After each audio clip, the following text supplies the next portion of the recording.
Hi everyone, we are on week 14 this week and we're talking about the rune Peorth.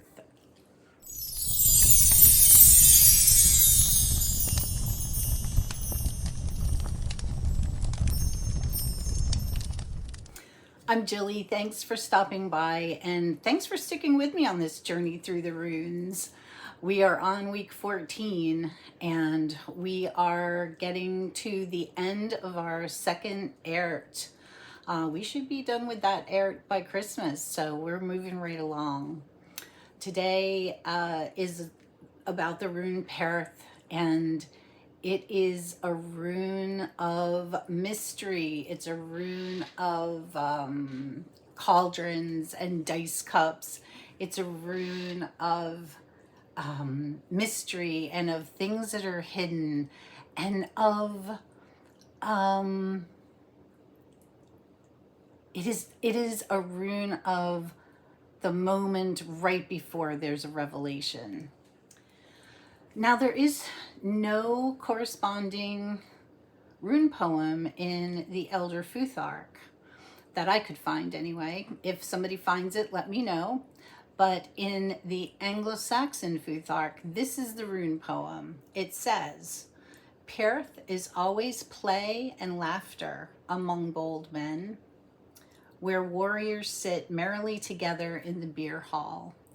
And the play here is meant as dice casting. So as you can see, this way, this rune, to me, it would be most representative of a cave. But if you tip it this way, it does kind of look like a dice cup or a cauldron, or some say a womb.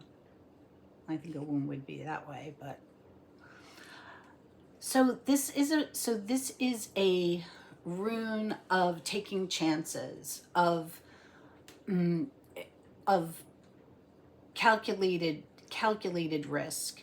It's also a rune of mystery. It's about things that are percolating in the background.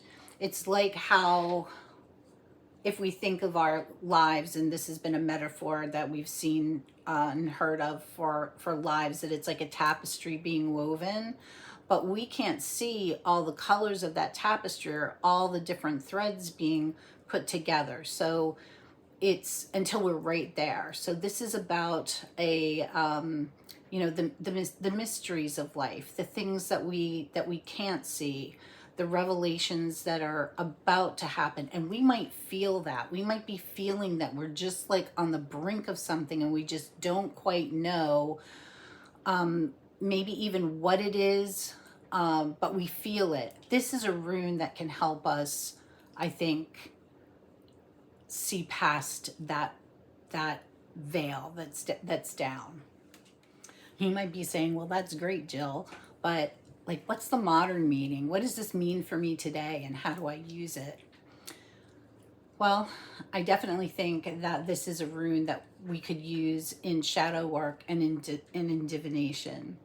So this is a rune that invites, in our shadow work, and invites truth without fear. So what truths are being hidden from us? What are we not ready to, what have we not been ready to see, or what are we not ready to see yet that needs to be seen? In our energetic life, this is a rune of, I think it's a rune of protection. I think it helps us to read the room, to see the energy that is around us, and to feel it without getting overwhelmed by it, because we don't have to be overwhelmed when we go to Walmart. It's a rune of becoming, of things percolating in the background, of things gestating. And it is a rune of that teaches us to trust the process. It teaches us about right timing, right action and the right opening, to be aware and to be ready for those things to happen. Imagine this rune is all about water. It's about the things that are unseen, the mysteries, the things that haven't quite opened up to us yet but are right about to. The colors for this rune are black and a deep navy blue, like a midnight sky blue, and a burgundy red. And the crystals that correspond to this rune could be obsidian or jet, and labradorite, and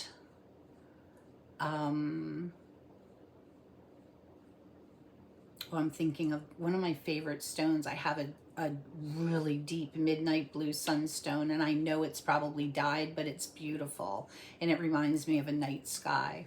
So it would be something along those lines. I think that you could maybe bloodstone, and also anything that would connect to your third eye, I think would be a good stone for this rune.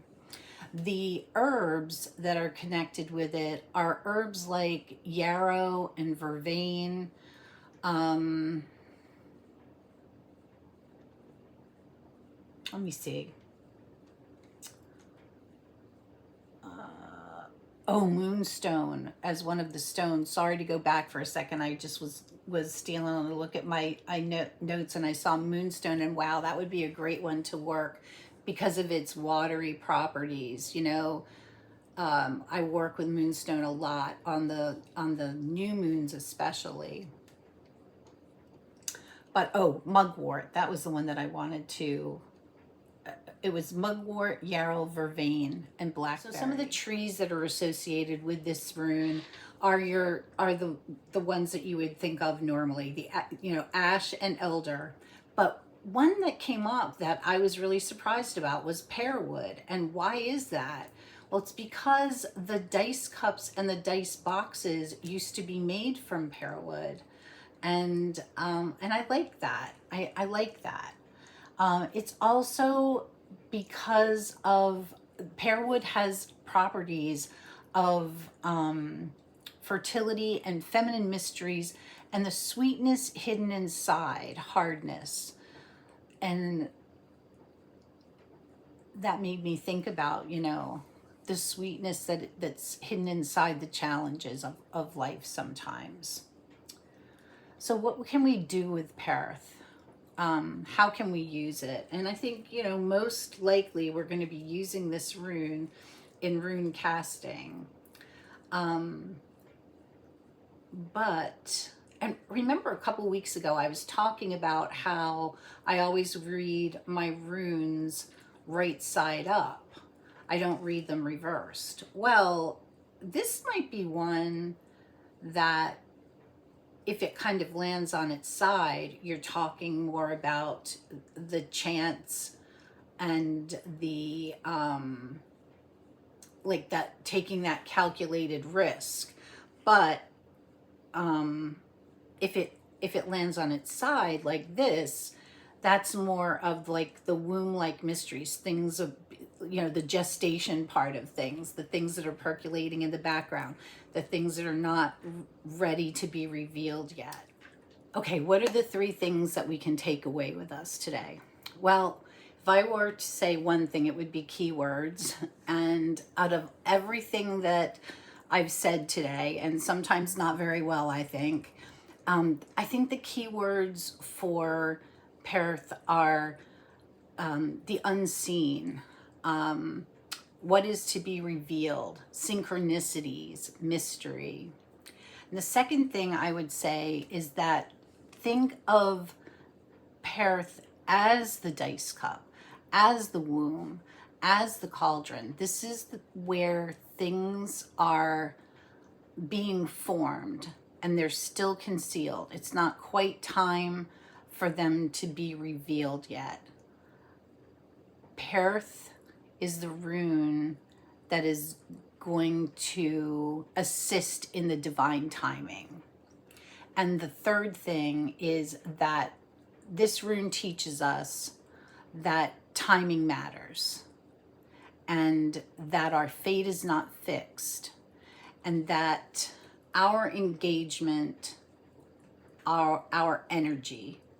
Remember how I said that energy follows intent? Okay, well, our intent, our energy influences outcomes.